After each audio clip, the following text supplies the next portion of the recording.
ఫలములు ఫలించుట కొరకు నా పైన నిండుగా ఆత్మవర్షము కుమ్మరించు, నా పైన నిండుగా ఆత్మవర్షము కుమ్మరించు. కృపామయుడా నీలో నా నీలోన నివసింపజేసినందునా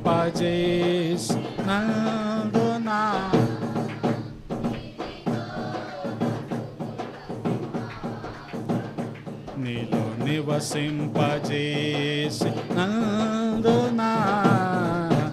ఇదిగో నా స్తుతుల సింహాసనం.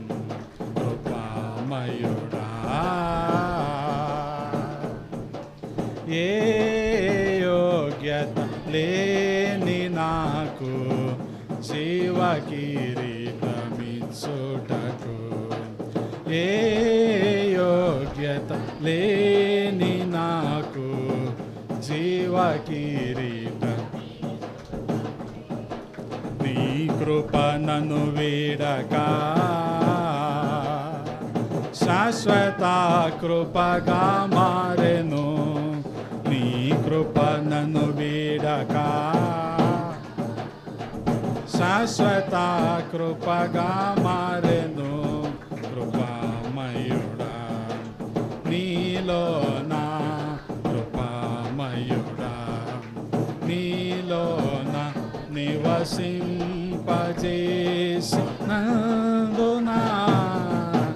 ఇదిగో నా స్తుతుల సింహాసనం.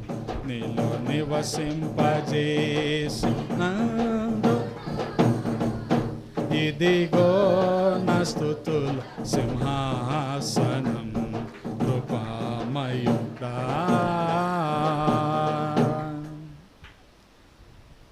పరిశుద్ధుడా ప్రేమ కలిగిన తండ్రి, ఈ ఉదయాన్న మిమ్మల్ని స్తుతించటానికి మీరు చూపిన ఈ మహా భాగ్యాన్ని బట్టి వందనాలయ్యా. మా స్తుతుల సింహాసనం మీద ఆసీనుడైన దేవుడా మీకు స్తోత్రం. ప్రతి ఒక్కరిని మీ ఆత్మచేత నింపండి, ప్రతి బలహీనతను దూరం చేయండి అయ్యా.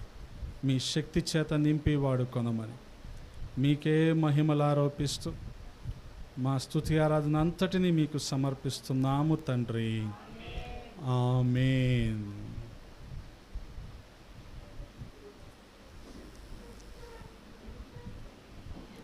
దయతో కూర్చోనండి. మరి ముందుగా ప్రకటించబడిన రీతిగా మరి ఈ రోజున ఆగస్టు 9వ తారీఖు దైవజనులు డేవిడ్ రాజయ్య గారి పుట్టినరోజు. అలాగే ఈ తారీఖునే మా తాతగారు రెవరెండ్ డాక్టర్ పిపి దేవదానం గారి పుట్టినరోజు కూడా. కనుక మరి ఆ సందర్భాన్ని జ్ఞాపకం చేసుకుంటూ, వాస్తవానికి పరిచర్య అంత విస్తరించినప్పటికీ ఆ ప్రారంభ దశ, ఆ మూలాలు వారి నుంచే సంక్రమించాయి. కనుకనే పరిచర్య ఈ రీతిగా మరి ఉండటానికి, విస్తరించబడటానికి ప్రభువు సహాయము చేస్తూ వచ్చారు. దీనంతటి వెనుక వారి ప్రయాస, వారి త్యాగము, వారి సమర్పణ, మరి ఎన్నో రీతులుగా వారు ప్రభు కోసం ప్రయాసపడి మరి అనేక ప్రాంతాలలో మరి సంఘాలను ఏర్పాటు చేస్తూ ఆ రీతిగా మరి దేవదానమయ్య గారు మరి వారు ప్రభు సేవలోనే వారి జీవితాన్ని కూడా ముగించారు. మరి నీతిమంతులను జ్ఞాపకం చేసుకోవటం ఆశీర్వాదకరం. మరి ఈ సందర్భంగా మరి నేటి ఆరాధనలో వర్తమానం అందించడానికి దైవజనులు పురుషోత్తమయ్య గారు మనతో ఉండటం చాలా సంతోషం. మరి సమయం ఏమాత్రం ఆలస్యం చేయకుండా వారికి అప్పగిస్తూ ఉన్నాను. వారి నుంచి మనము దేవుని మాటలను విందాం.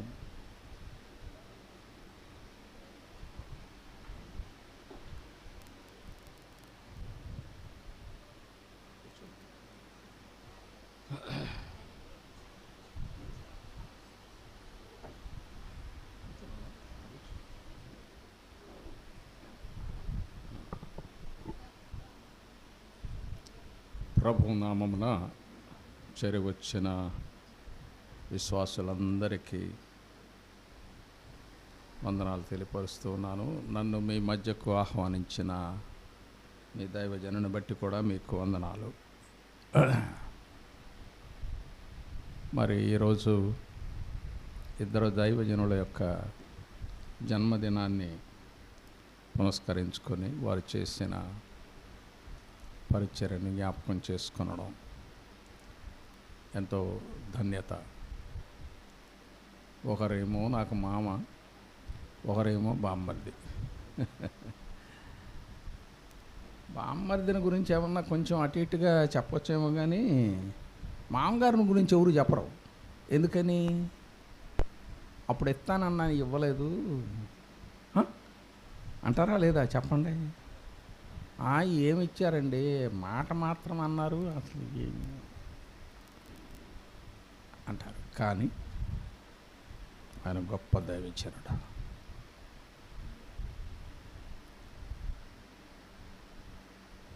మా నాన్నగారికి మొట్టమొదటగా ఒకటే చెప్పాను, నా వివాహం చేస్తానంటున్నావు, మంచిది, పైసా కట్నం తీసుకున్నావు అని తెలిస్తే తాళి కట్టడం ఆపేస్తానన్నాను. బాబా నీ ఇష్టం రా, నీ ఇష్టానికి అభిష్టానికి వ్యతిరేకంగా నేను వెళ్ళను నాయనా, నువ్వు ఒక్కగానే ఒక్క కొడుకువి, తీసుకొని అన్నాడు. అక్కర్లేదు అన్నాడు.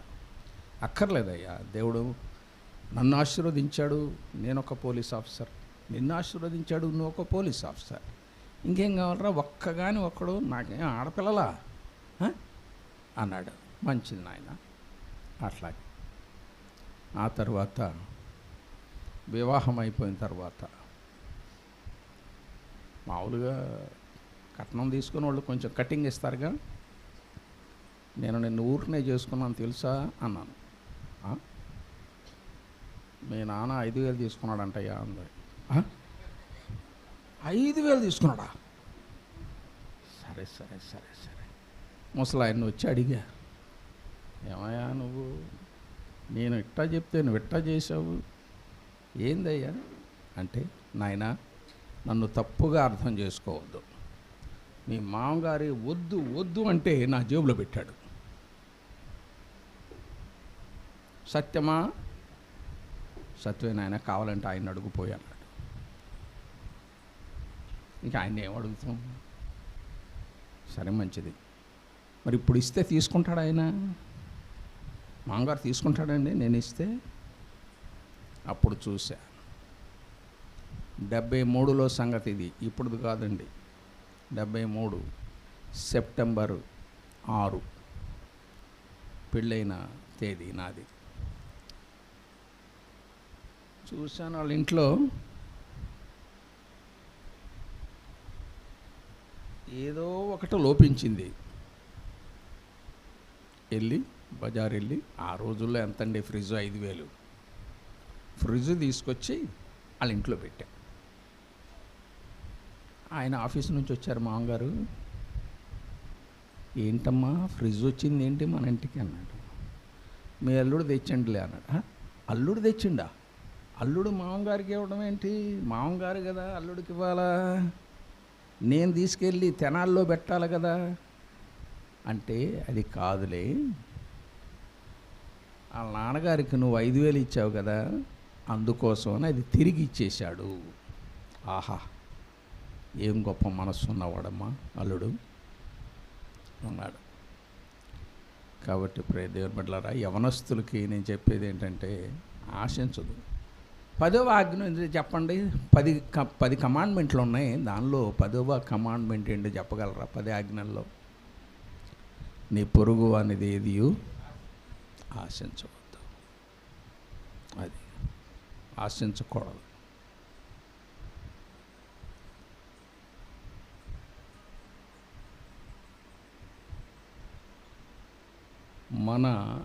మన అబ్బాయి ఎముక మా ఇంటికి వచ్చిందని ఆనందించాలే తప్ప ఆ ఎముక ఏం తెచ్చిందనేది ఆశించకూడదు. అసలు క్రైస్తవ లోకానికి ఈ సత్యము అర్థం కాలేదు. ఇంతవరకు క్రైస్తవులు కూడా కట్నాలు తీసుకుంటున్నారు. ఏం చేయాలా? మా అబ్బాయి ఎముక వారింట్లో పెరిగి మా ఇంటికి వచ్చింది. మరి పెంచిన వాళ్ళకు కూడా భారమేగా. అంత భారాన్ని భరించి వారు నీ దగ్గరికి నీ కుమారుడి యొక్క ఎముకను తీసుకొస్తే సంతోషించాల్సింది పోయి ఏం తెచ్చారు, ఏమిచ్చారు అంటారు. తప్పండి, తప్పు.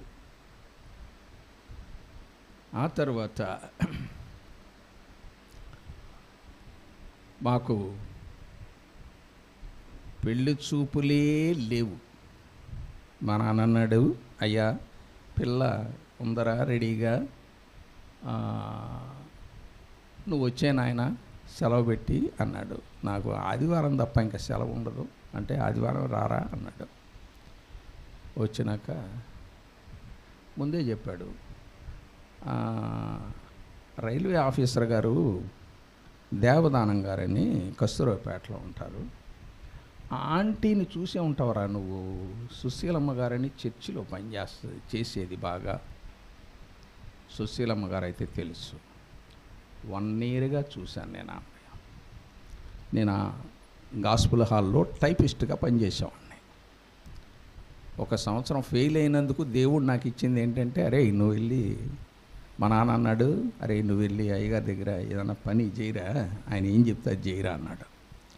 వెళ్ళాను, నాన్నగారు మరి ఇంకొక సంవత్సరం నేను ఖాళీగా ఉంటాను, ఈలోపు ఏదైనా పని చెప్పండి అంటే, అరే నేను కూడా ఒక టైపిస్ట్ కోసం ప్రార్థన చేస్తున్నాను రా, దేవుడు నిన్ను పంపించాడు అన్నీ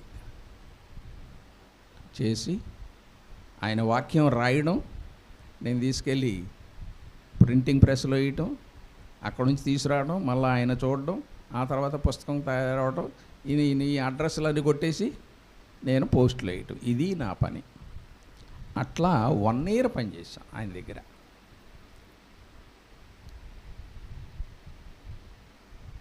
ఆ 1 yearలో నేను చూసింది ఏంటంటే, వీరి నానమ్మ గారు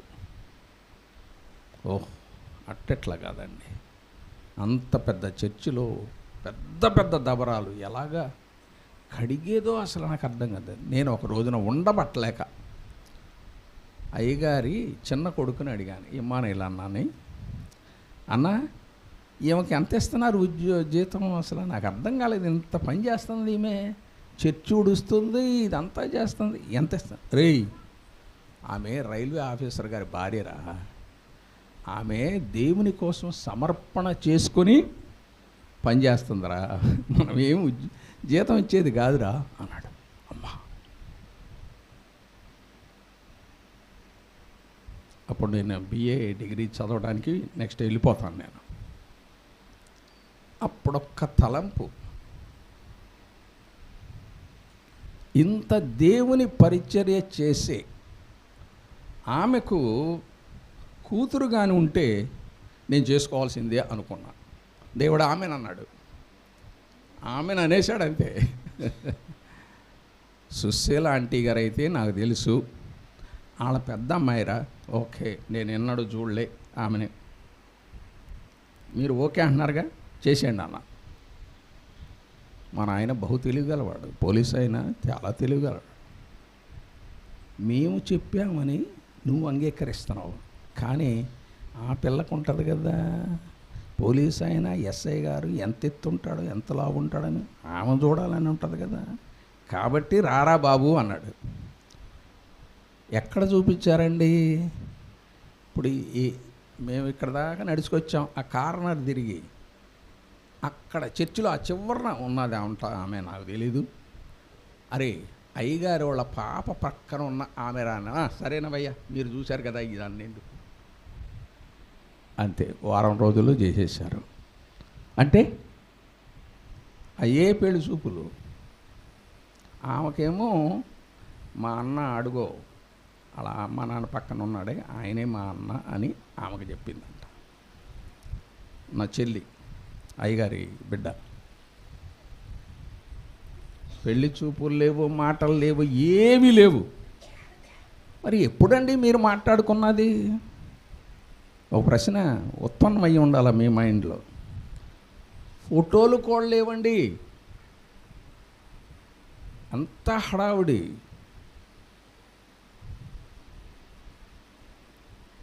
మా మామగారికి ఒక ఐడియా వచ్చింది, ఒక్క ఫోటో కూడా లేదు.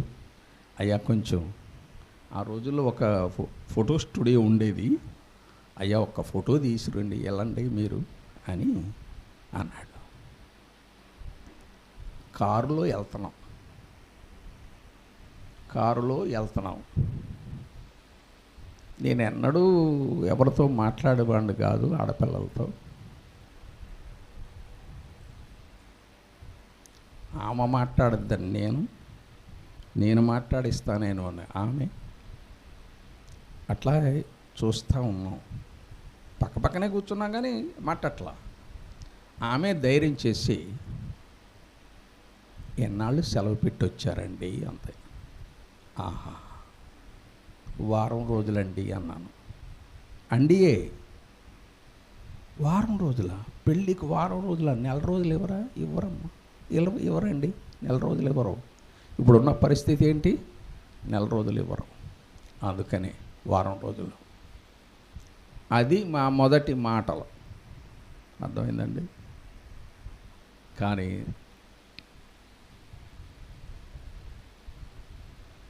31 సామెతలు 31:10 చదవండి.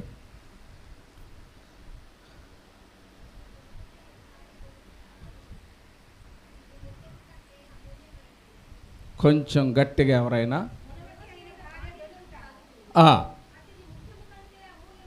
అక్కడ ఉంది నా భార్య. ఎక్కడుంది?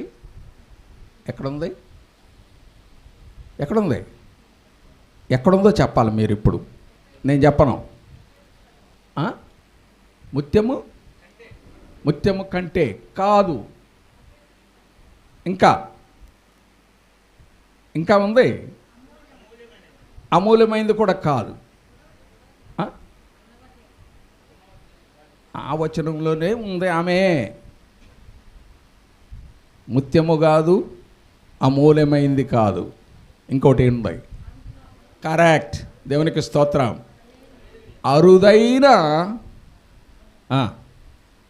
అరుదైన వ్యక్తిని దేవుడు నాకు ప్రసాదించాడు. ఎన్నడూ మా ఇద్దరి మధ్య కీసులాటలేదు, కొట్లాటలేదు, ఏమీ లేదు. నా తల్లిదండ్రులను ఆమె తల్లిదండ్రుల కంటే ఎక్కువగా ప్రేమించింది. అలా చూసుకుంది. మా నాన్న చనిపోయినప్పుడు ఆమె ఉంది, నేను లేను, ఎక్కడో ఉన్నాను విజయనగరంలో. మా అమ్మ చచ్చిపోయినప్పుడు హైదరాబాద్లో ఉన్నా. ఎవరు చూడాలా? ఆమె చూసింది. కాబట్టి ఆమె అరుదైనదా కాదా చెప్పండి? అరుదైనది. కాబట్టి ప్రియ దేవుని బిడ్డలారా, మరి నేను 5,000 ఇచ్చేశాను, బాగానే ఉంది. ఇంకొకటి చెప్పాలి మరి. నా అల్లుళ్ళు కూడా నేనేదో ఇచ్చాను వాళ్ళకి, వాళ్ళ ఉద్యోగానికి తగినంత కాకపోయినా అందరికీ తలా 1,00,000 రూపాయలు ఇచ్చా. ఆ 1,00,000 వాళ్ళు కూడా నాకు ఏదో రూపాన తిరిగి ఇచ్చేశారు. అది ఎంత గొప్ప విషయం అండి. ఈ విధంగా ఇస్తున్నారా? దేవుడు నేను అలా చేశాను కాబట్టి దేవుడు నాకు ఇలా చేస్తున్నాడు. 10 సార్లు అమెరికా తీసుకుపోయారంటే ఎంత ఖర్చు అయి ఉంటుంది వాళ్ళకి చెప్పండి. వెళ్ళినప్పుడల్లా 6 నెలలు పోషణ కదా, 6 నెలలు తప్పక ఉండాల్సిందే. ఎంతో ఖర్చు. కాబట్టి దేవుడు తీర్చేశాడా లేదా? నేను ఇచ్చిందంతా తీర్చేశాడు.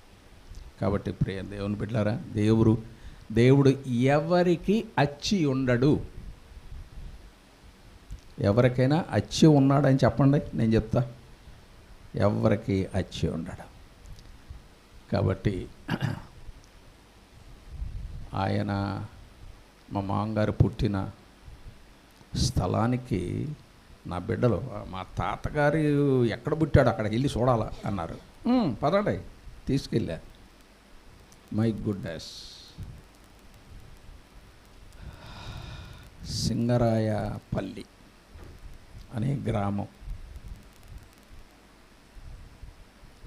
అక్కడ నుంచి కలసపాడు అనే మండల హెడ్ క్వార్టర్స్కి 4 కిలోమీటర్లు స్కూలుకి, రోజు 4 కిలోమీటర్లు స్కూలుకి ఆయన సైకిల్ దొక్కుకుంటా వెళ్ళాలి. అది కీకారణ్యములాగా ఉంటుంది, కాలిబాటే కానీ రోడ్డు లేదు. మేము చూసినప్పటికీ కాలిబాట అయితే అసలు ఆయన చదువుకున్నప్పటికీ అట్ట ఉండి ఉంటుంది. కానీ చదువుకున్నారు వాళ్ళు. ఆ తర్వాత హాస్టల్లో చదువుకున్నాడు. ఆ తర్వాత ఆయన నేవీలోకి సెలెక్ట్ అయ్యి వెళ్ళిపోయాడు. పెళ్ళైన తర్వాత మామ అల్లుడు ఏదో కొంచెం మాట్లాడుకుంటారు కదా. మాట్లాడుతున్నప్పుడు అయ్యా నువ్వు ఎక్కడ చదివావు, ఏం చేసావు, అది ఇది అని ఆయనకి తెలియదు. పెళ్లి రోజు వరకు ఆయన మా మామగారు అని తెలియదు నాకు అసలు. ఆ పక్కన నుంచున్నాడు, ఆయన మామగారు అని కూడా నాకు తెలియదు. ఆయన చూడలే నేను. అంటే వివరాలు అడిగితే చెప్పాను, నేను ఇక్కడ సివిఆర్ స్కూల్లో చదివానండి, ఆ తర్వాత లైలా కాలేజీలో డిగ్రీ చదివాను. 9వ క్లాసు నుండి డిగ్రీ వరకు నేను నేవీలో ఎన్సీసీలో ఉన్నాను, నేవల్ వింగ్ ఎన్సీసీలో ఉన్నాను. అయితే 1966లో నేను ఢిల్లీ రిపబ్లిక్ డే పీరియడ్కి సెలెక్ట్ అయ్యి వెళ్ళాను. ఆ సెలెక్ట్ అయ్యి వెళ్ళి రాష్ట్రపతి భవన్ నుంచి రెడ్ ఫోర్ట్ వరకు 10 కిలోమీటర్లు యూనిఫారంలో తుపాకీ పట్టుకొని వాక్ చేసిన వాడిని నేను. ఆయన అయ్యా నేవీలోనా, నేను కూడా నేవీనండి అన్నాడు. వెరీ గుడ్, చాలా సంతోషించాడు. కాబట్టి ప్రియ దేవుని బిడ్డలారా, మీరు అందరూ మంచి పాటలు పాడారు, నేను కూడా ఒక పాట పాడితే బాగుంటుందేమో అని అనిపిస్తుంది. పాడమంటారా? దాని మూలం ఎక్కడ ఉందంటే, నేను పాడే పాట యొక్క మూలం 32వ అధ్యాయము కీర్తనల గ్రంథం 7వ వచనం చదవండి. 7వ వచనం కరెక్ట్. నా దాగు చోటు నీవే, శ్రమలో నుండి నీవు నన్ను రక్షించదవు. మన దాగుచోటు ఎవరండి?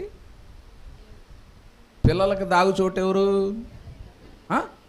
అట్లాగే ఎవడైనా కొడతానికి వస్తున్నాడో లేకపోతే కీసులాడుకుంటూ వస్తున్నాడంటే గబుక్కున ఎవరున్నారు?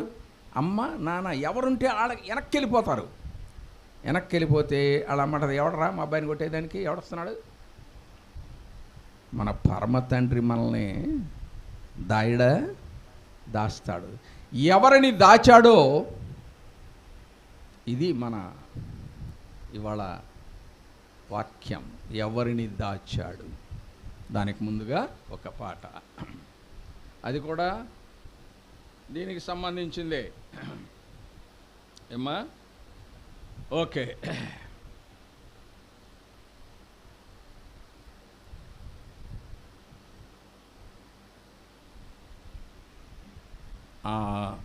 ఆ వచనానికి సంబంధించిన పాట.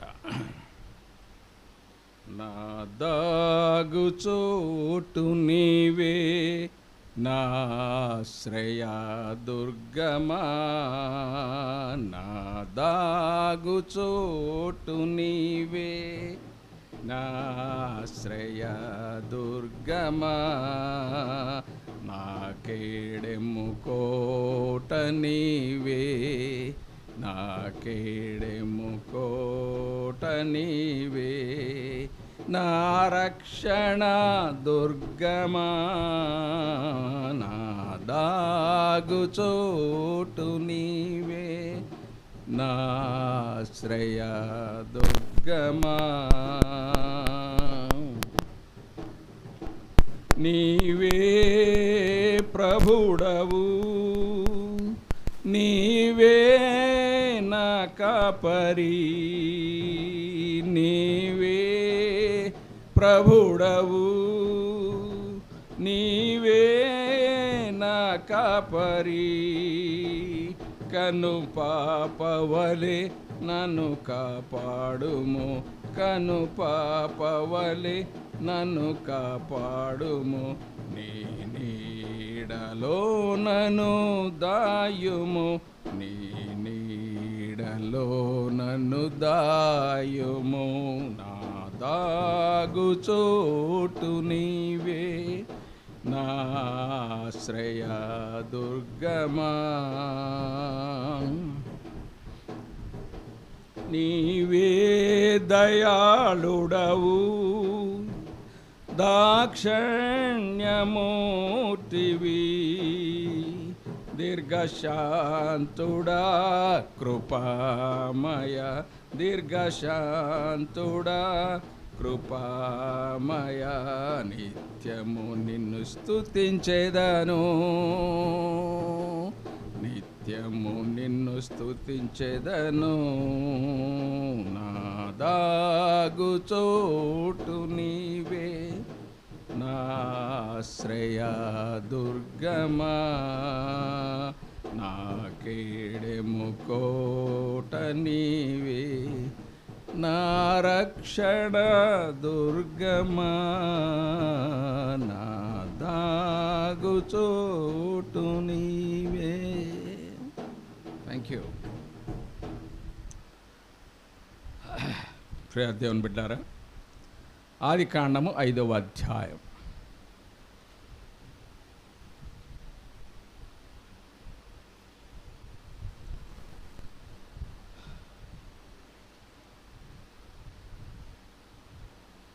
ఇక్కడ ఒక వ్యక్తిని మనం చూడబోతున్నాం.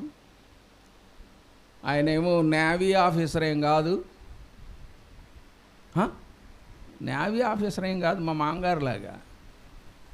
మా మామగారు 7 ఏళ్ళో 8 ఏళ్ళో చేశాడు. ఆయనేమో 120 సంవత్సరాలు నేవల్ ఆఫీసర్ కాకపోయినా 120 సంవత్సరాలు ఓడగట్టిన మహనీయుడు. ఎవరైనా 120 సంవత్సరాలు వాడ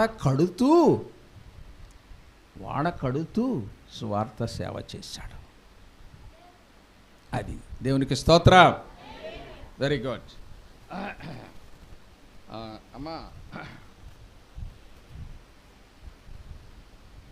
21వ వచనం, 5:21.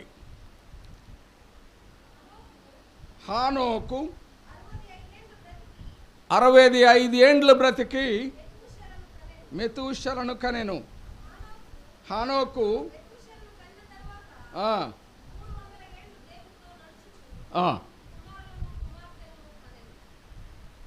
ఇక్కడ ఒక డౌట్ రావద్దు మీకు. ఏంటి మగోళ్ళు కంఠం ఏంటి? హానోకు కన్నాడంటే ఏంటండి? వచ్చిందా డౌట్ మీకు? రాలేదా?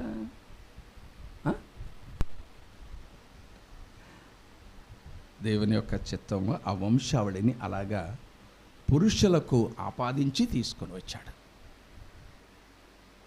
అయితే ఈ హానోకు 65 ఏండ్లు బ్రతికి మెతూషలను కన్నాడు. మెతూషల హానోకు దినములన్నీ 365 ఏండ్లు. 300. అయితే ఈయన దేవునితో నడిచింది 300. ఈయన మామూలుగా ఉన్నది 65 ఏళ్ళు. మనం ఒక్కరోజు నడవటానికే కింద మీద అవుతాం కదా. కానీ ఆయన ఎన్ని సంవత్సరాలు? 300 సంవత్సరాలు దేవునితో నడిచాడు. కాబట్టి ఇంకా జాలయ్యా, నువ్వు రాయ్యా అని తీసుకుని వెళ్ళిపోయాడు. మా ఊరి దగ్గరే, ఇక్కడ దాకా వచ్చావు కదా, మా ఊరి దగ్గరే నేను తీసుకెళ్తానని చూపించడానికి తీసుకెళ్ళిపోయాడు. ఎంత సంతోషం అండి. సరే, హానోకు మెతూషలను కన్నాడు. ఈయనెంత గొప్పోడో చూడండి. మెతూషల 969 సంవత్సరాలు బ్రతికాడు. ప్రపంచంలో ఎవ్వరూ అలాగ బ్రతకలేదు. అంత దీర్ఘాయుతో బ్రతికాడు. ఆయన ఎవరు కుమారుడు? హానోకు కుమారుడు. తండ్రి యొక్క ఫలితం ఈయన అనుభవించాడు. తండ్రి దేవునితో నడిచినందుకు కుమారుడు అనుభవించాడు, దీర్ఘాయుష్మంతుడుగా చేశాడు. ఆ తరువాత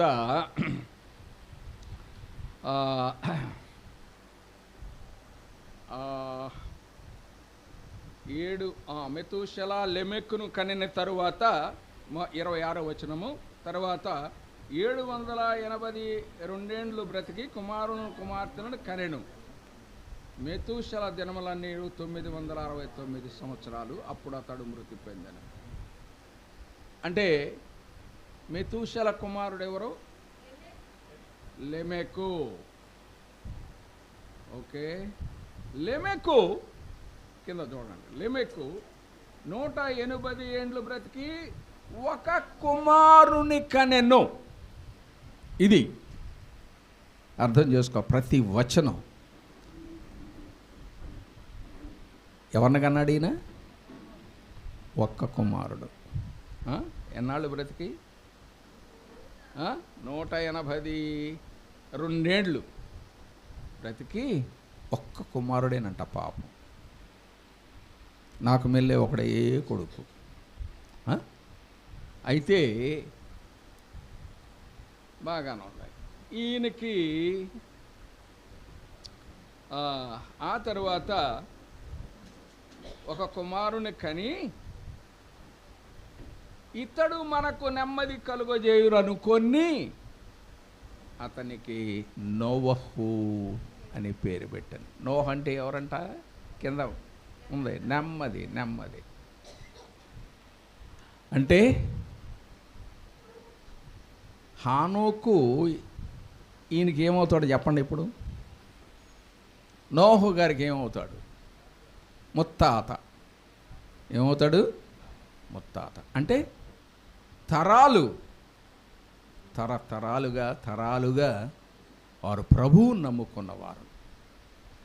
కాలాలు మారిన గాని యేసు మారడు, తరతరాలు మారిన యేసుని ప్రేమ మారదు. కాబట్టి మన తల్లిదండ్రులు, మన తాతలు, వారు నడిచిన నడక వలన మనకు క్షేమం. మనం నడిచినందువలన ఎవరికి క్షేమం? మన సంతానానికి. ఆయన ఎవరిని విడిచిపెట్టేవాడు కాదు. సరే, నోహు గారు పుట్టారండి. పుట్టిన తర్వాత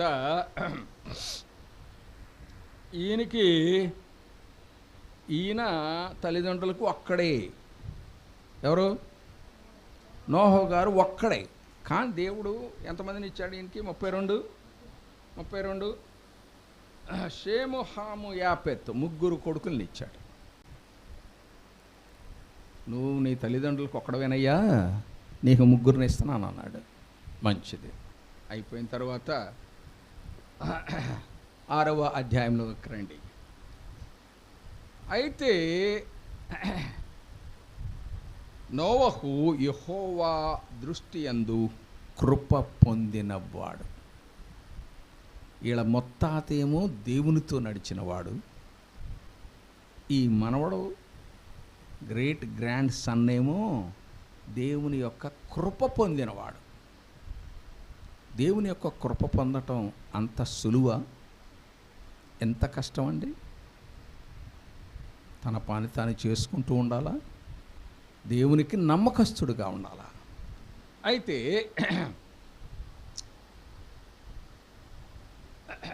9వ వచనం నేను చదువుతున్నాను. నోవహు వంశావళి ఇదే. నోవహు నీతిపరుడును, తన తరములో నిందారహితుడు. ఇక్కడ 2 విషయాలు ఉన్నాయి.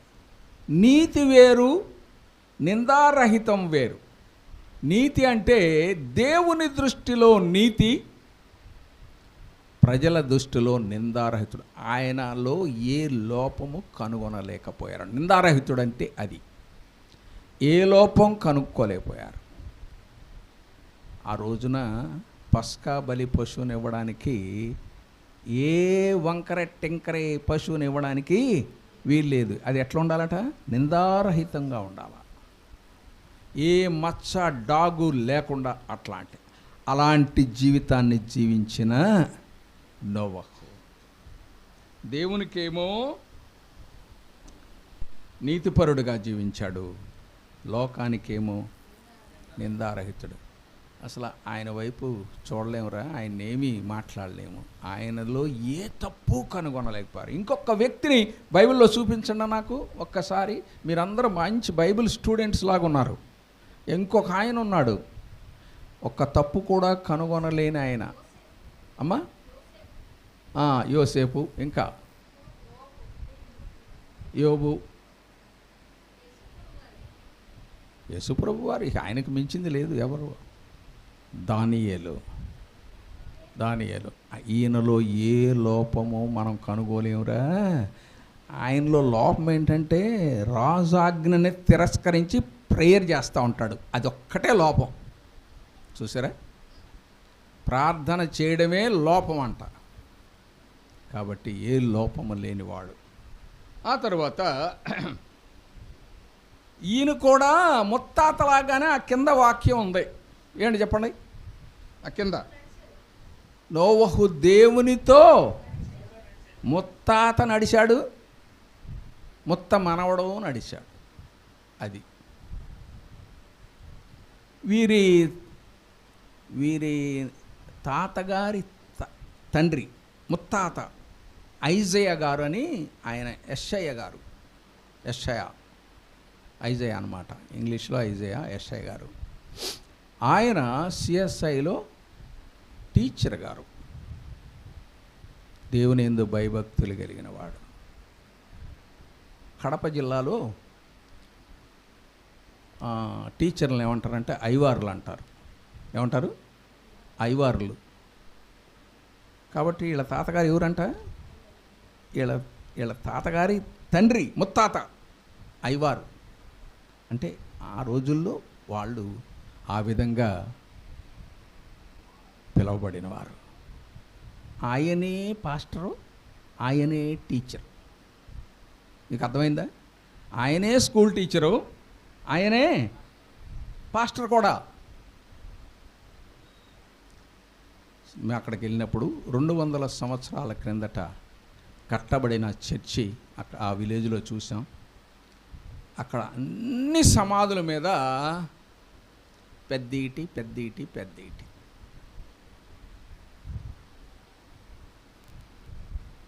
ఈ మొత్తం ఈ సమాధులన్నీ పెద్దీటి వాళ్ళయ్యానా? ఓరు నాయనో, వీళ్ళు ఎట్టాటి వాళ్ళు వీళ్ళు అని అనుకున్నాను నేను. అంతేకాదు ఈ చివరి నుంచి ఆ చివరికి ఇటు అటు అందరూ ఎవరాళ్ళు? పెద్దీటోళ్ళు. ఈ చివరి నుంచి ఆ చివర వేసుకోండి, ఆ 2 సందులు, ఆ సందంతా ఇటుపక్క అటుపక్క.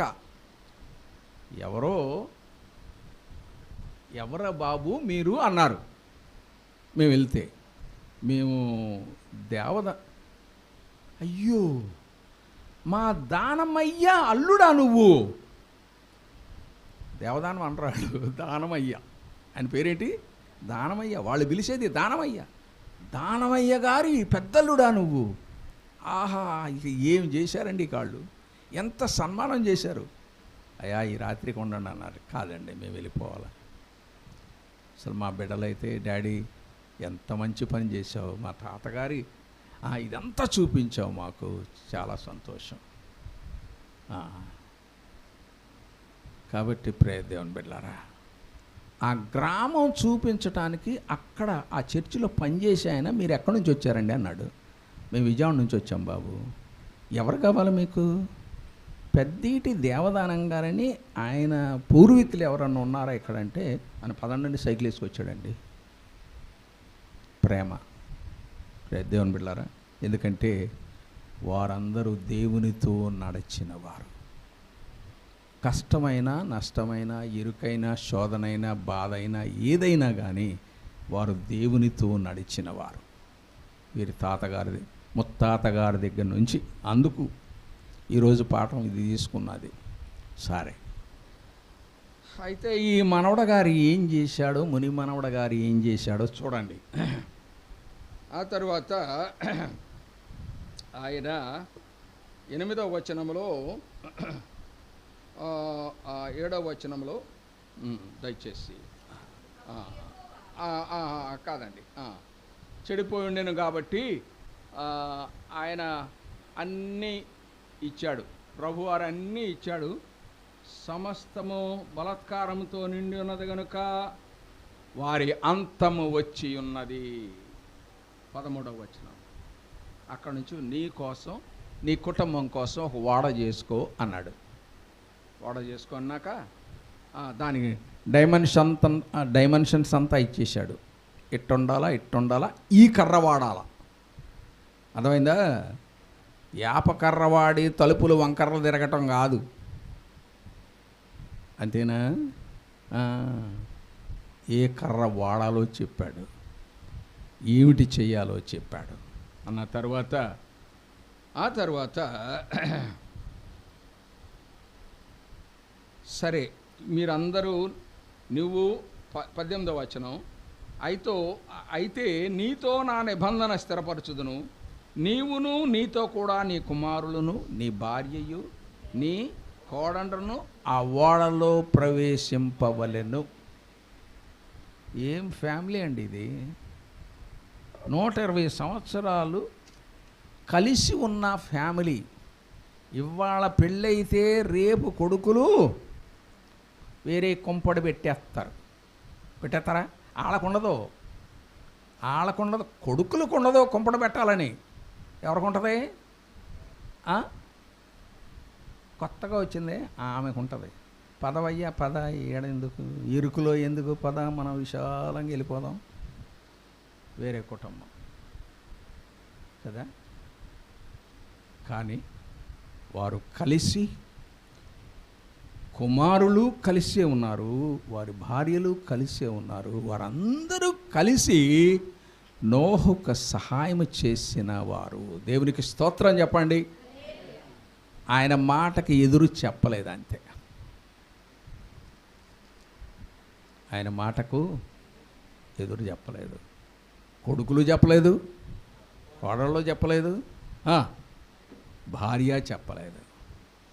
ఇక్కడ గమ్మత్ ఏంటంటే వాళ్ళ కోడళ్ళ పేర్లు రాయబడలేదు, ఆ తల్లిగారి పేరు కూడా రాయబడలేదు. కాస్తే ఎంతమంది పెట్టుకునేవాళ్ళు, వేరే కుంపట్ల పెట్టిన వాళ్ళు కూడా ఆ పేర్లు పెట్టుకునేవాళ్ళు, ఆ కోడళ్ళ పేర్లు. కానీ వారు అన్నాడు ఆ విధంగా చేయలేదు. ఆ తర్వాత నీ జంతువులన్నిటినీ వాటన్నిటిని 2 చొప్పున తీసుకురమ్మంటే నోవాస్ గారంట, అబ్బా నేను ఏడ తిరిగేదబ్బా, ఈ పొలాలన్నీ నేను ఏడ తిరిగేది, ఈ అడుగులన్నీ నేను ఏడ తిరిగేది, వీటన్నిటిని తీసుకొచ్చి ఓడలో పెట్టేది అని అనుకునుంటే ఆయన అన్నాడు, 20వ వచనంలో అన్నాడు, ప్రతి జాతిలో 2 చొప్పున నీ యొద్దకు అవి వచ్చును.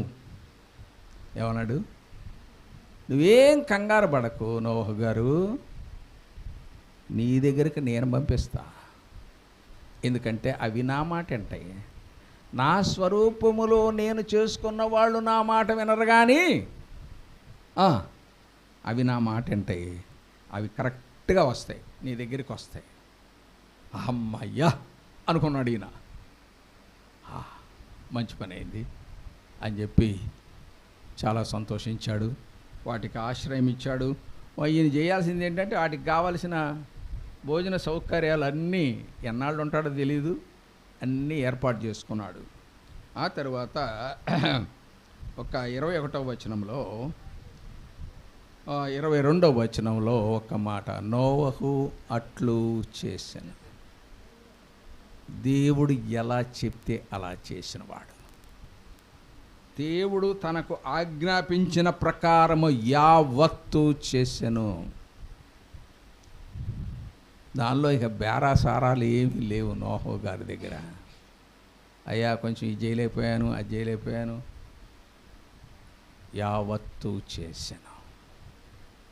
ఆ తర్వాత ఎందుకంటే అందును బట్టి 7వ అధ్యాయంలో ఒక మంచి ఆయనకి కావలసిన బిరుదు ఇచ్చాడు ఆయన.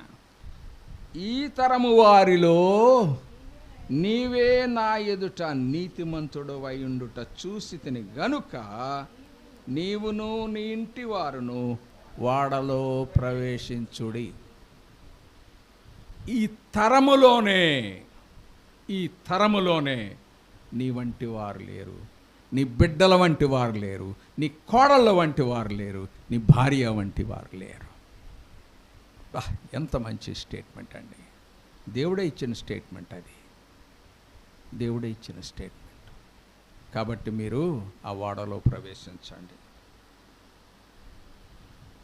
ఆ తర్వాత 5వ వచనం కూడా చదివితే, తనకు యెహోవా ఆజ్ఞాపించిన ప్రకారము నోవహు యావత్తును చేసెను. ఎంత మంచి దైవజనుడు అని చెప్పాలి. యువర్ ఆనర్ అంటే తల వంచడమే తప్ప రెండోది లేనే లేదు. ఆయన ఏం చెప్పినా తల వంచడం అలా ఇచ్చాడు. అయిపోయింది. ఓకే, అయిపోయినాక ఆ తర్వాత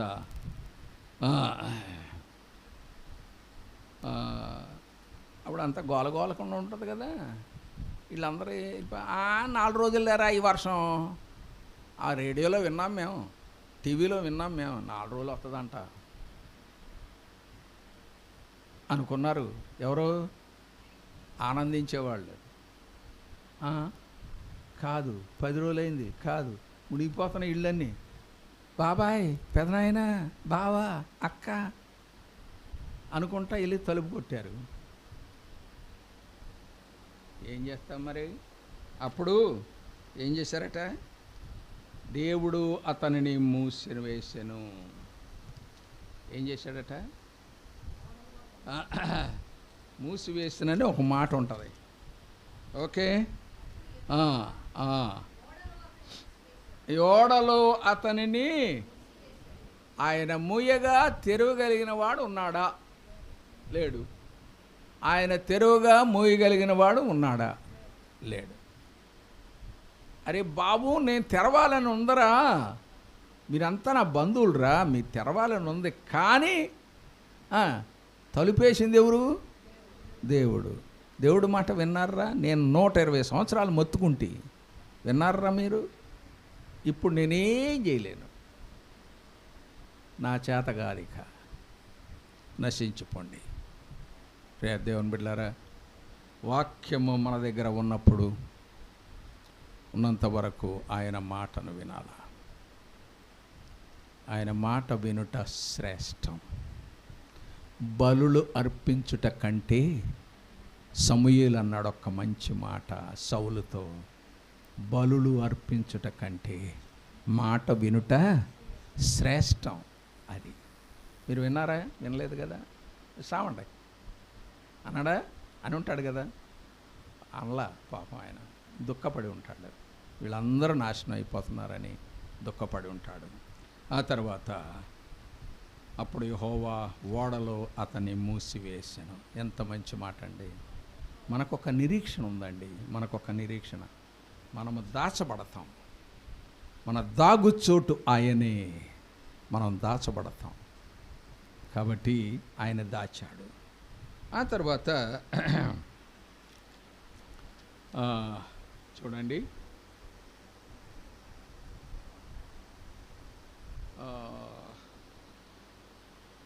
ఆ తర్వాత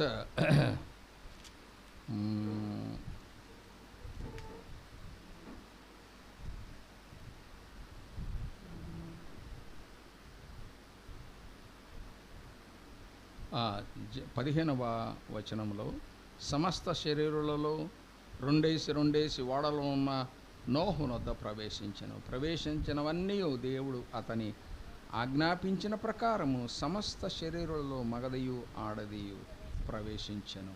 అప్పుడు యెహోవా ఓడలు అతన్ని మూసివేసెను.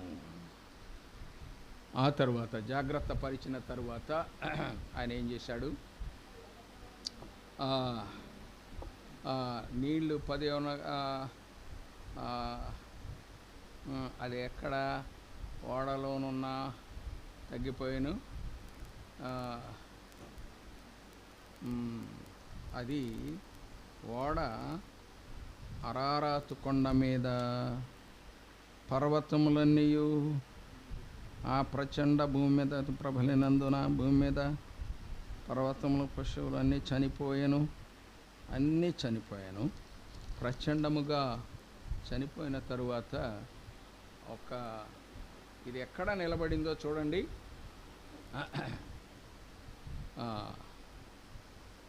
ఓడ ఎక్కడ నిలబడింది, నిలిచిపోయాను,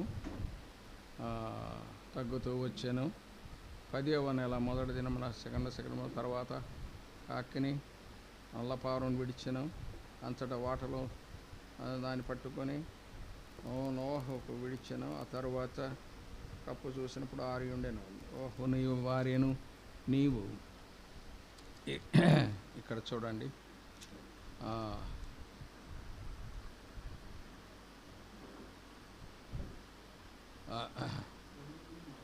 అమ్మ 8 4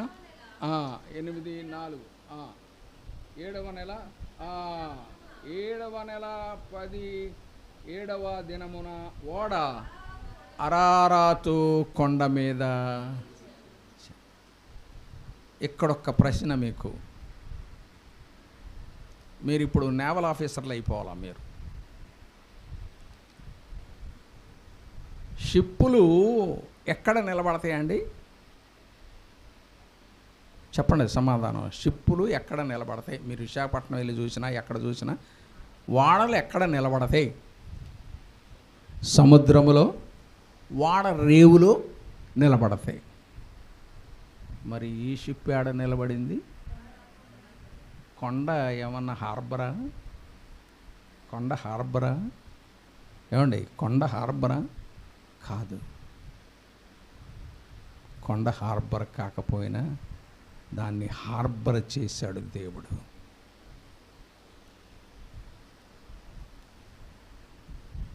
నేను నా భార్య ఒకసారి అమెరికా వెళుతుంటే,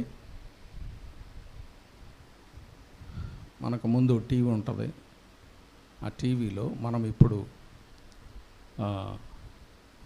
అరారాతు కొండ మీదగా వెళుతున్నాము అని వచ్చింది స్లైడ్.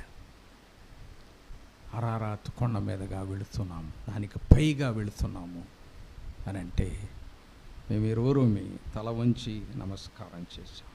ప్రభువా, అరారాతు కొండ బైబిల్లో చదివామే కానీ దాన్ని చూసే భాగ్యం మాకు లేదు. కానీ దానికి మించి మమ్మల్ని పైకి తీసుకుని వెళుతున్నావు, నీకే వందనాలయ్యా. ఇక్కడ గొప్ప విషయం ఏంటంటే ఇప్పటికీ ఆ ఓడ అక్కడే ఉంది. దేవుని స్తోత్రం చెప్తారా? దాచిపెట్టాడా? నోహు కుటుంబాన్నే కాదు, నోహు చేత నిర్మించబడిన ఆ ఓడను కూడా దేవుడు దాచిపెట్టాడు. దేవునికి వందనాలు, స్తుతులు, స్తోత్రాలు చెప్పాలా? హల్లెలూయా. అదండి నా సేవకుడు 120 సంవత్సరాలు శ్రమించి కట్టిన ఈ ఓడ అలా ఉండాల్సిందే కొండ మీద అన్నాడు. చాలామంది సైంటిస్టులు వెళ్ళి చూశారండి, ఆ ఓడను చూశారు. ప్రియ దేవుని బిడ్డలారా, దాచిపెట్టేవాడా కాదా చెప్పండి. ఇప్పుడు నాకు ఒకటే ప్రశ్న, ఆయన దాచేవాడా? నిన్నే కాదు, నీ పరిచర్యను కూడా దాస్తాడు. నువ్వేం పరిచర్య చేసావో ఆ పరిచర్యను దాచేవాడు, దాచిపెడతాడు. ఆ తర్వాత తిరిగి వచ్చిన తర్వాత వాళ్ళందరూ దిగి వచ్చేసారు. మళ్ళా ఆయన అన్నాడు, కిందకి వెళ్ళిపో. 15వ వచనంలో, అప్పుడు దేవుడు నీవును నీతో కూడా నీ భార్యను నీ కుమారుడు నీ కోడంటలు ఓడల నుంచి బయటికి రండి. ఆయన రండి అంటే వచ్చేయాలా, పొండి అంటే అల్లాలా, రండి అంటే వచ్చేసారా? ఇప్పుడు ఒక్క ప్రశ్న వేస్తున్నాను, ఇప్పుడు భూమి ఎవరిది? ఈ భూగోళమంతా ఎవరి స్వాచ్ఛమో చెప్పండి. అయ్యో, దేవుందే, కానీ ఎవరిది? ఇప్పుడు నోహు ఆయన వాళ్ళందరూ దిగిన తరువాత భూమి ఎవరిది? నోహు కుటుంబీకులది భూమి. ఆడతో పోట్లాటకు వచ్చేవాళ్ళు ఎవరన్నా ఉన్నారా? మాదొక గజం ఇటు జరిగింది, గజం అడ్డు జరిగింది అనేవాళ్ళు ఉన్నారా?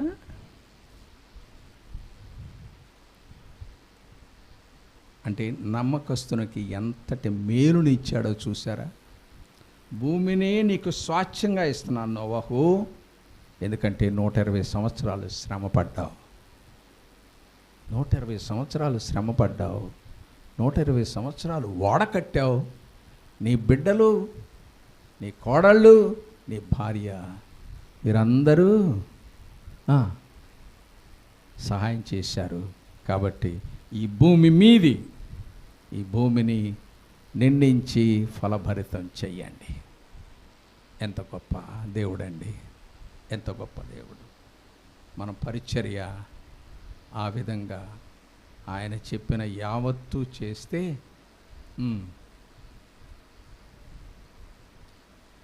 చిన్న ఉదాహరణ చెప్తా బాబు. టైం కొంచెం నాకు చెప్పాలరా బాబా.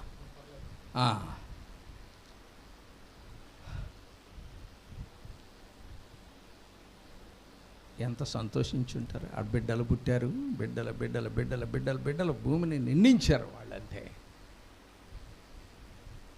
ఒక్క మాట మాట్లాడలేదు. ఆయన భార్య కానీ కోడళ్ళు కానీ ఒక్క మాట మాట్లాడలేదు. ఒక ఆయన భార్య ఉంది, ఒకే మాట మాట్లాడింది. ఒక ఆయన భార్య ఒకే మాట మాట్లాడింది. యోబు భార్య, ఆహా, నా సేవకుడిని గురించి నువ్వు సావు అంటావా? ఏమంది ఆమె? చచ్చిపోయా ఎందుకు? ఎవరన్నా అంటారండి అసలు? బయట వింటాంలే, బయట వింటాం కదా. వీడు సావకు వచ్చాడు అంటాం లేదా? చెప్పండి, వింటామా లేదా చెప్పండి. అనగానే మనం తర్వాత ఇంకొకటి అంటారు, మీరు ఇంకోటి చేస్తారు అంటారు. అంటారా? ఎట్ట అంటారు? ఏంటో అయ్యో, మీరు అన్నప్పుడే టక్మంటే అయ్యి. మరి ఏందో మరి అది అసలు మాకు అర్థం కాదండి. మేము మగవాళ్ళం అనలేము, మా వల్ల కాదు. మీరు ఇట్ట అనగానే టక్మంటే అయ్యి. ఆహా, నా దాసుణ్ణి సత్యమని అంటావా? చూసుకో ఇక అన్నాడు. ఏం చేశాడు? ఏమి శిక్ష చేశాడో చెప్పాలా మీరే. మీరందరూ బైబిల్ ప్రొఫెసర్లు అండి. మీరు ఏమి శిక్ష వేశాడు ప్రభు చెప్పండి. చెప్పనా? మొదట 10 మందిని ఇచ్చాడా?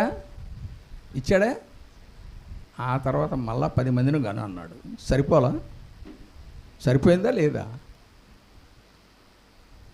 ఇంకా 10 మందిని కనడం అనేది చాలా ఈజీ అయిన విషయమా, కష్టతరమైన విషయమా?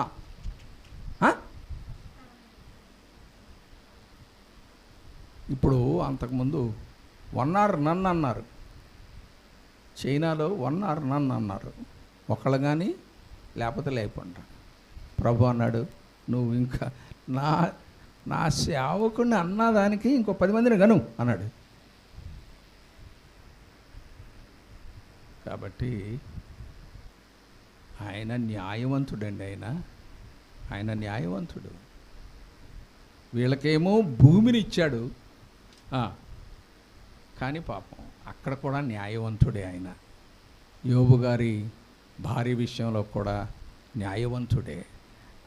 పాపం 10 మంది కన్నది కదా అని ఆయన ఏం చేశాడు? ఆ 3 కూతుర్లు ఆ దేశములో బ్యూటీస్ అంట. వాళ్ళు ఏంటాళ్ళు? ఎవరాళ్ళు? బహు సౌందర్యవంతురాలు. కోపంలో కూడా ఆయన దయను చూస్తామండి. అది మనం చూడాల్సింది. ఆయన కోపంలో కూడా దయ చూపించాడా లేదా?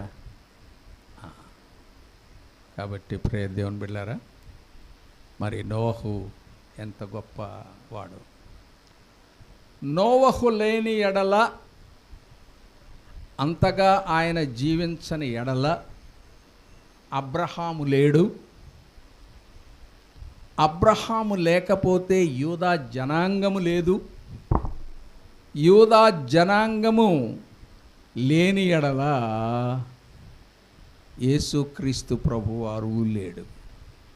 అర్థమైందండి ఇప్పుడు నేను చెప్పింది? యేసుక్రీస్తు ప్రభువారు లేని ఎడల మనకి పరిశుద్ధ గ్రంథము లేదు. దీనికి అంతటి కారణం ఎవరో చెప్పండి? యోనా గారు. ఆయన తిరిగి వచ్చిన తరువాత ఆయన బిడ్డలు, మనము హామ్ సంతానం, మనం అందరం హామ్. కాబట్టి ప్రియ దేవుని బిడ్డలారా, మన చేతిలో ఈ రోజున బైబిల్ ఉందంటే దానికి కారణం ఎవరో చెప్పాలి మీరు.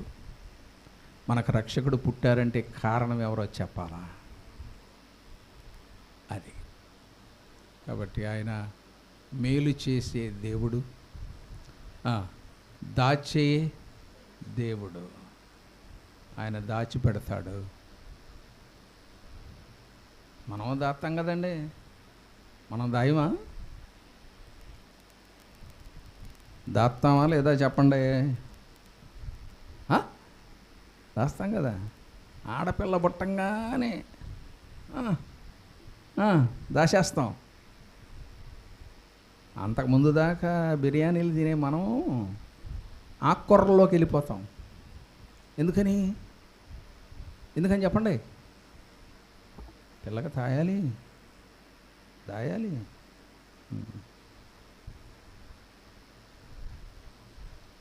మనమే ఇలాగా దాయాలి అనుకుంటే, ఆయన తన రక్తం ఇచ్చి మనలను కొన్న దేవుడు మనల్ని దాయడా?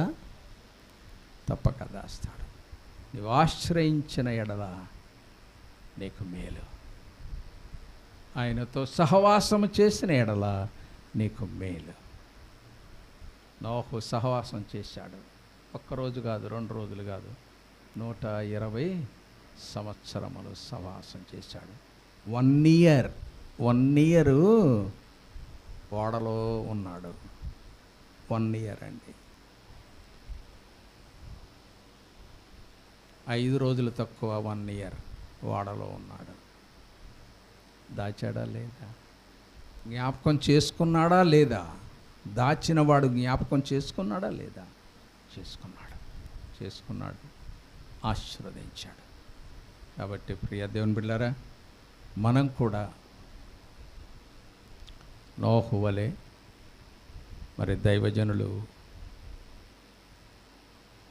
జాయ్ గారి తాతగారి వలె, వారి తండ్రి వలె మనం కూడా మరి ఇక్కడ ఈ మారుమూల ప్రాంతంలో చర్చ్ అంటే నాకు అర్థమే కాలేదు మొట్టమొదటి వచ్చినప్పుడు.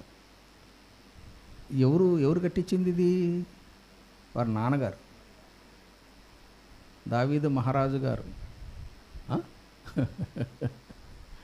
దావీదు మహారాజు గారు ఏంటి ఇంత చిన్న చర్చి కట్టించాడేమో మొట్టమొదటి అనుకున్నాను నేను. కుదిరుండదులే. అయినా దేవుని స్తుతించాలా, ఆరాధించాలా, ఈ చుట్టుపక్కల వారికి దేవుని సువార్తను చెప్పాలనే ఒక ఆకాంక్షతో ఆయన ఇక్కడ కట్టించాడు. కాబట్టి ప్రియ దేవుని బిడ్డలారా, మన వంతు పరిచర్య మనం చేస్తే, మన వంతు నమ్మకత్వం మనం చూపిస్తే, దేవుడు మనకంటే గొప్ప నమ్మకస్తుడు. నిన్ను నన్ను దాచి కాచి ఒక రోజున పిలుస్తాడు. పిలిచినప్పుడు మనం వెళ్ళిపోతాం. ఎక్కడైనా ఉండు, వెళ్ళిపోతాం. మహిమా శరీరాలతో ఆయన సన్నిధిలోనికి వెళతాం. అట్టి కృప దేవుడు మనందరికి దయచేయను గాక. చిన్న ప్రార్థన చేస్తాను. మహోన్నతుడా, మా గొప్ప తండ్రి, మీకే వందనాలు, స్తుతులు, స్తోత్రాలు. ఈరోజు ప్రభు మీ దాసులు దేవదనమయ్య గారు, అలాగే డేవిడ్ రాజు గారు వారి యొక్క జన్మదినాలను జ్ఞాపకం చేసుకుంటూ వాక్యాన్ని ధ్యానం చేస్తాం. నోహు కుటుంబం వలె ఆ కుటుంబం కూడా ఉన్నది. మీరు ఆశీర్వదించారు, వారి బిడ్డలని ఆశీర్వదిస్తూ ఉన్నారు. మీకే వందనాలు. అలాగే ప్రభు వాక్యం విన్నవారిని కూడా మీరు వాక్యములో బలపరిచి స్థిరపరిచి నిలబెట్టి ప్రభు ఆయన మీ చేత దాచబడే వారిగా ఉండడానికి కృప చూపించమని క్రీస్తునామని అడుగుతున్నాను తండ్రి. ఆమేన్. Thank you. అందరికీ వందనాలండి. Thank you very much. Okay నాన్న.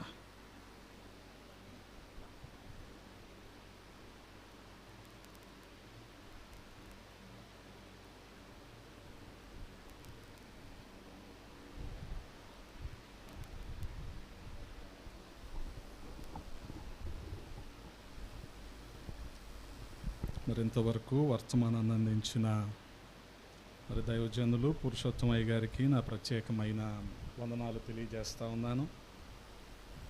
మరి అనుకోని రీతిగా ఈ నెలలో వారు విజయవాడలో ఉండటం, మరి ఈ సందర్భాన్ని మనం జ్ఞాపకం చేసుకుంటూ వారిని ఆహ్వానించటం, వారు మన ఆహ్వానాన్ని మన్నించి ఉదయకాల సమయంలో వారు మన మధ్యలోనికి రావటం మరి దేవుడు మనకు అనుగ్రహించిన గొప్ప ధన్యతగా నేను భావిస్తూ ఉన్నాను. మరి 2001 సంవత్సరము డిసెంబర్ 21వ తారీఖున ఈ మందిరము ప్రభు కొరకు ప్రతిష్ఠించబడింది. అది కూడా మరి తాతగారు వారి చేతుల మీదగానే ఈ మందిరము ప్రతిష్ఠించబడింది.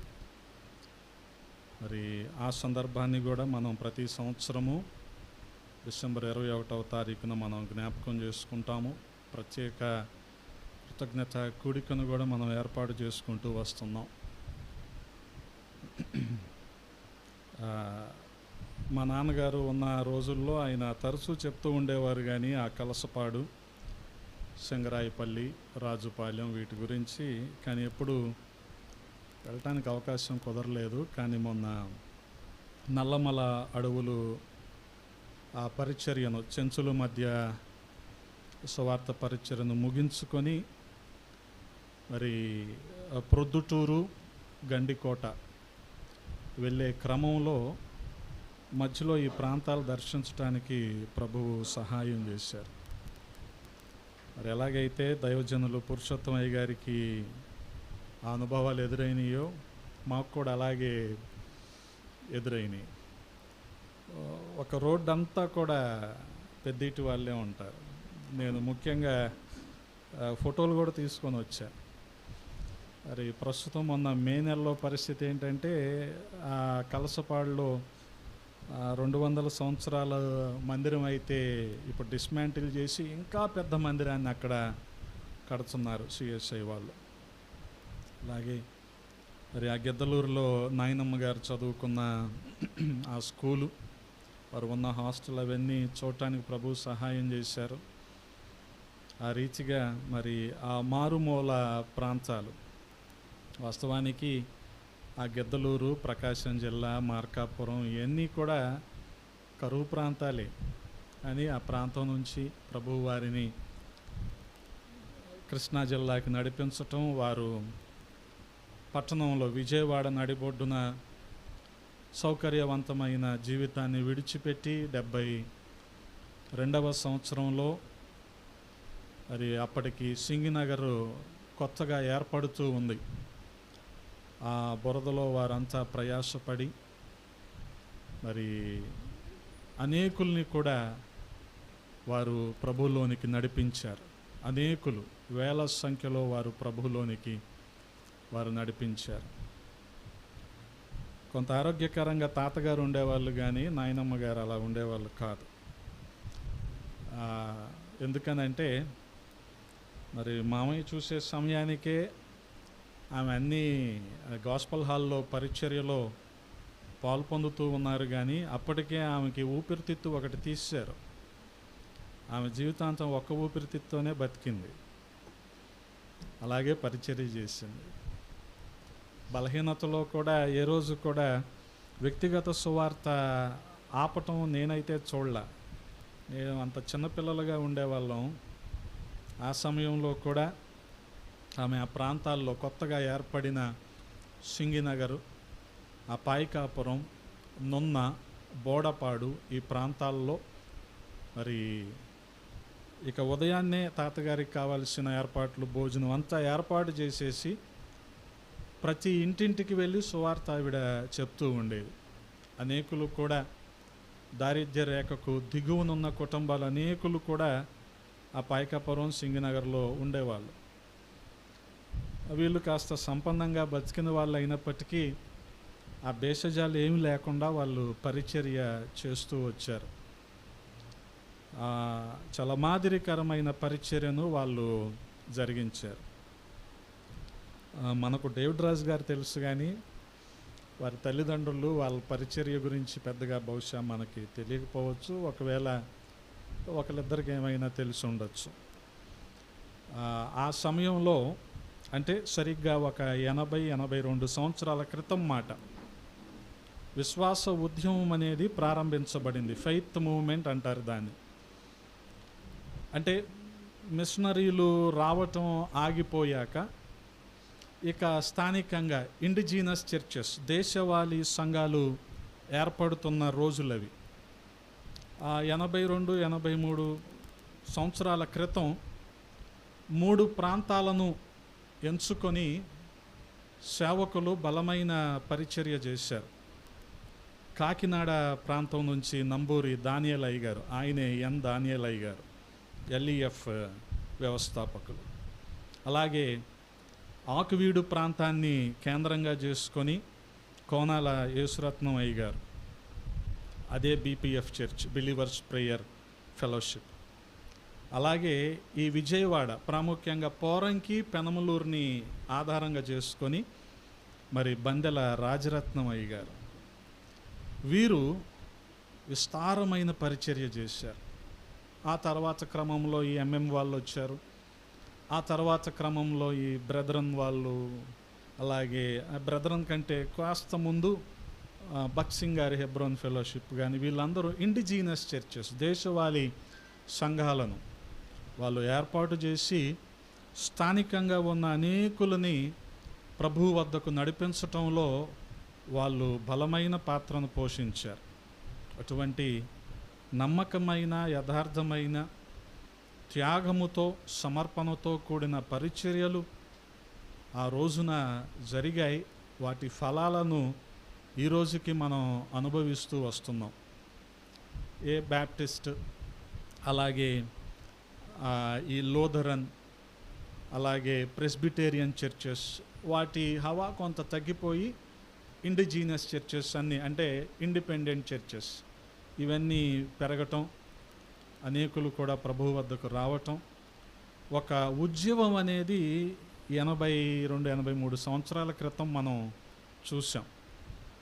అందులో ఈ 3 సహవాసాలు కూడా చాలా ప్రాముఖ్యమైనవి ఆ ఉద్యమానికి. అందుకనే వాళ్ళందరూ కూడా గమనించండి, వార్షిక సభలు ఫిబ్రవరి మొదటి వారంలోనే పెడతారు. పెట్టినప్పుడు మీరు చూస్తే 83-82 వార్షికనే ఉంటుంది. ఇవన్నీ ఒకేసారి. వీళ్ళందరూ కూడా విద్యాధికులైనప్పటికీ, కొంత సంపన్నులైనప్పటికీ, దేవుని మీద ఆధారపడి నమ్మకమైన పరిచర్య చేయటానికి ముందుకు వచ్చేసారు. ఆ రీతిగా ఇంకా మనం వాటి ఫలాలను చూస్తూనే ఉన్నాం. వీటి పరిచర్య దేశ దేశాల్లో విస్తరిస్తూ వెళ్తుంది. అటువంటి పరిచర్యలో మరి వీరు ఉంటూ కూడా నమ్మకంగా సేవకుని దగ్గర ఉంటూ, మరి వారు 72వ సంవత్సరంలో ఆ బురదలోకి వెళ్ళారు వీళ్ళు. ఆ రీతిగా అక్కడ అనేక సంఘాలను వారు స్థాపించారు. అందులో ప్రాముఖ్యంగా బోడపాడులో సంఘము బంజారా సంఘము. ఈ రోజుకి కూడా బోడపాడులో మరి తాతగారు ఏర్పాటు చేసిన మందిరం ఉంది, పరిచర్య కొనసాగుతూ ఉంది. భాష మర్చిపోయిన బంజారాలు చాలామంది ఆ సంఘంలో ఉన్నారు. అంటే వాళ్ళు సిటీలోనే ఉంటున్నారు కాబట్టి దాదాపుగా తరాలు మారిపోయినాయిగా, భాష కూడా దాదాపుగా మర్చిపోతూ వచ్చారు. అయినప్పటికీ దేవుడు ఆ రీతిగా మరి పరిచర్యను ముందుకు తీసుకువెళ్తూ ఉన్నాడు. అలాగే ప్రాముఖ్యంగా ఈ నేపథ్యం అంతా కూడా ఏమీ ఎరగకుండానే మరి దైవజనులు డేవిడ్ రాజు గారికి సంఘము సహకరించిన విధానం చాలా ఆశ్చర్యకరం. అలాగే ఒక సంఘముగా, సహవాసంగా మరి ప్రాంతంలో మరి వారు చేస్తున్న పరిచర్యకు మీరందరూ సహకరించి మరి పరిచర్యను ఎంతవరకు తీసుకొచ్చిన విధానాన్ని బట్టి మీ అందరికీ కూడా పేరు పేరున కుటుంబాల వారీగా నా వందనాలు, కృతజ్ఞతలు తెలియజేస్తూ ఉన్నాను. అలాగే అటువంటి పరిచర్య, బాధ్యతాయుతమైన పరిచర్య ఇంకా కొనసాగుతూ ఉంది. అనేక తెగల మధ్య, ఆదివాసీల మధ్య, గిరిజనుల మధ్య ఇంకా అటువంటి పరిచర్య మనకు కొనసాగుతూ ఉంది. కాబట్టి మీ ప్రార్థనల్లో జ్ఞాపకం చేసుకోండి. అలాగే మరి ఇతోధికంగా అనేక రీతులుగా మరి వాక్యానుసారంగా మనల్ని బలపరుస్తూ, మనకు సహకరిస్తూ, మనల్ని ప్రోత్సహిస్తూ ఉన్న దైవజనులు పురుషోత్తం అయ్యారు. మరి వారి ఆరోగ్యం నిమిత్తం కూడా మన ప్రార్థనల్లో జ్ఞాపకం ఉంచుకుందాం. మరి ప్రభు చిత్తమైతే మరి వారు విదేశాలకు కానీ లేదా ఇతర ప్రాంతాలకు కానీ వెళ్ళే లోపు మరొకసారి ప్రభు అవకాశం ఇస్తే వారిని ఆహ్వానించడానికి మనం ప్రయత్నిద్దాం. అలాగే వారి నుంచి దేవుని మాటలను మనము విందాం. అలాగే మరి ఆరాధన అనంతరము విందు ఉంది కాబట్టి ఎవరు కూడా దయచేసి వెళ్ళొద్దు. అందరూ కూడా భోంచేసి వెళ్ళాల్సిందిగా ప్రేమతో మీకు మనవి చేస్తూ ఉన్నాం. మరి ఈ రోజున ఈ భోజన ఏర్పాట్ల నిమిత్తం Ramoji Rao has taken all the pain. అందును బట్టి తమ్ముడికి నా హృదయపూర్వకమైన కృతజ్ఞతలు తెలియజేస్తూ ఉన్నాను. అలాగే బహుశా మొన్నటి దినాన్న కావచ్చు, 2.5 గంటలు ట్రాఫిక్లోనే ఇరుక్కుపోయి శివ మన పరిచర్య కోసం ఎంతగానో ప్రయాసపడ్డాడు హైదరాబాదులో. కాబట్టి వారికి నా ప్రత్యేకమైన కృతజ్ఞతలు. Sorry if any inconvenience. ఎందుకనంటే ఇప్పుడు ఒకవేళ శివ వెళ్ళకపోతే నేను వెళ్ళాల్సి వచ్చేది. నేను వెళ్తే ఖచ్చితంగా ఇంకా అదనపు ఖర్చులు చాలా అవుతూ ఉంటాయి. ఇక్కడి నుంచి నేను అక్కడికి వెళ్ళటం, స్థానికంగా ఇవన్నీ హైదరాబాదులో ఆ ఏర్పాట్లన్నీ చూడటం. ఎందుకనంటే రాబోయే రోజుల్లో కొన్ని ప్రాంతాలు, ముఖ్యంగా ఒరిస్సా, ఛత్తీస్గఢ్ వెళ్ళాల్సిన ప్రణాళిక మనకు ఉంది కనుక వాటికన్నీ కూడా సమకూర్చుకుంటూ ఉన్నాం. ఎప్పుడు ప్రభు సహాయం చేస్తే అప్పుడు ఇవన్నీ కూడా కొద్ది కొద్దిగా సమకూర్చుకొని మరి వారి దగ్గరికి వెళ్ళటానికి ప్రభు సహాయం చేస్తూ ఉన్నారు. కాబట్టి పేరు పేరున ప్రతి ఒక్కరికి కూడా నా వందనాలు తెలియజేస్తూ ఉన్నాను. మరి ఈ సమయంలో మనందరం లేచి నిలబడినట్లయితే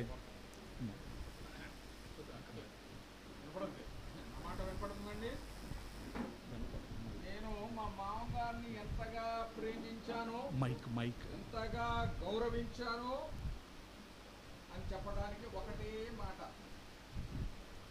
నేను 1972 మే నెలలో నేను బాప్టిజం తీసుకోవాలా, తేదీ ఏమిటా అని చెప్పి మరి మా నాన్నగారిని, మా తల్లిగారిని వీరిని అడిగితే వారు అన్నారు, అరే మీ మామగారిని అడగరా అన్నారు. వారు కూడా గొప్ప గౌరవించారు. అంటే నేను సరే మామగారిని అడిగాను, అయ్యా మరి నేను ఈ నెలలో బాప్తిసం తీసుకుందాం అనుకుంటున్నాను, ఒక తేదీ చెప్పండి సార్ మీరు అన్నాను. ఆయన కాసేపు ఆలోచించి మే 19వ తారీఖున తీసుకుంటే బాగుంటుంది అన్నాడు. ఏమిటి విశేషం అన్నాను. మీరు ఒక తేదీ చెప్పారంటే దానికి ఏదో విశేషం ఉంటుంది కదా అన్నాను. ఏం లేదయ్యా, అది మా పెళ్లి రోజు అయ్యా అన్నాడు. ఆయన మాటకు గౌరవించి ఆ రోజున 1992 మే 19న నేను బాప్టిజం తీసుకొనడం జరిగింది. ఆయన ఎంతగానో సంతోషించాడు. నా అల్లుడు నాకు ఇంత గౌరవం ఇచ్చాడా అని. అది అల్లుళ్ళు అయిన వారు మామల్ని గౌరవించండి. మా అత్తగారితో నేను ఎప్పుడు మాట్లాడలేదండి అసలు. నేను ఇట్టొత్తంటే ఆమె వెళ్ళిపోయేది. నాకు అంత గౌరవం ఇచ్చేది. కాబట్టి మామగారిని గౌరవించండి, అత్తమామల్ని గౌరవించండి. అది మనకు ఆశీర్వాదం, మన బిడ్డలకు ఆశీర్వాదం. అది. Thank you very much.